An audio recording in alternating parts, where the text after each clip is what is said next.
കോൺഗ്രസിലെ പ്രശ്നം തൊലിപ്പുറമേയുള്ള ചികിത്സ കൊണ്ട് തീരുന്ന ഒന്നല്ല എന്ന്.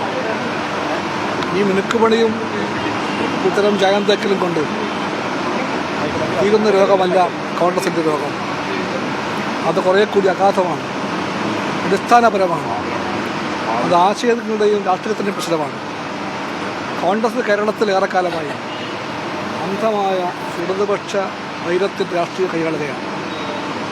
ഇടതുപക്ഷ വൈരമാണ് കോൺഗ്രസിൻ്റെ വഴിയെന്ന് കോൺഗ്രസ് തീരുമാനിച്ചാൽ അവർക്ക് വേറെ യാതൊരു വഴിയുമില്ല. അന്ധമായ ഈ ഇടതുപക്ഷ വിരോധം മൂലം അവർക്ക് ചേക്കേറേണ്ടത് വലതുപക്ഷത്തിൻ്റെ തീവ്രശക്തികൾ കൂടാരത്തിലാണ്. അതിലാണ് BJP ഉള്ളത്, SDPI ഉള്ളത്. അവിടെയാണ് എല്ലാ തരത്തിലുമുള്ള വിദ്യാർത്ഥന്മാരുമുള്ളത്. അതുകൊണ്ട് കോൺഗ്രസിൻ്റെ പ്രശ്നം ഇടതുപക്ഷത്തിന് ശത്രുവായി പ്രഖ്യാപിച്ചുകൊണ്ട് ആ വിരോധത്തെ രാഷ്ട്രീയത്തിൻ്റെ വഴികാട്ടിയായി സ്വീകരിച്ചുകൊണ്ട് എല്ലാ തീവ്ര ഇടതുപക്ഷത്തിൻ്റെയും ബന്ധുക്കളായി മാറാൻ അവർ തീരുമാനിച്ചപ്പോൾ കോൺഗ്രസ് പാർട്ടിയിലെ ഈ അഗാധമായ കുഴപ്പത്തിൻ്റെ വിത്ത് വീണ് കഴിഞ്ഞതാണ്. ആ വിത്ത് മുളച്ചിരിക്കുന്നു.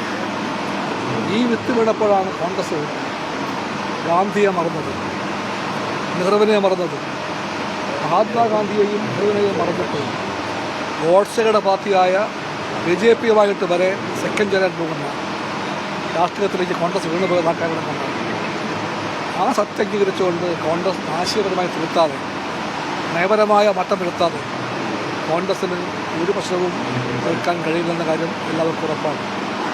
അത് വ്യക്തികളുടെ പ്രശ്നമായിട്ട് കാണാൻ കമ്മ്യൂണിസ്റ്റ് പാർട്ടിയില്ല.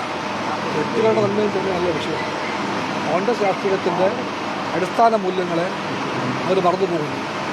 അതുകൊണ്ട് കോൺഗ്രസ് ദയവായി കോൺഗ്രസിനെ തന്നെ ഗാന്ധി നെഹ്റു മൂല്യങ്ങളെപ്പറ്റി പഠിക്കാനും മനസ്സിലാക്കാനും ശ്രമിക്കുന്നത് നന്നായിരിക്കുമെന്നാണ് കമ്മ്യൂണിസ്റ്റ് പാർട്ടിക്ക് അതേപ്പറ്റി പറയാനുള്ളത്.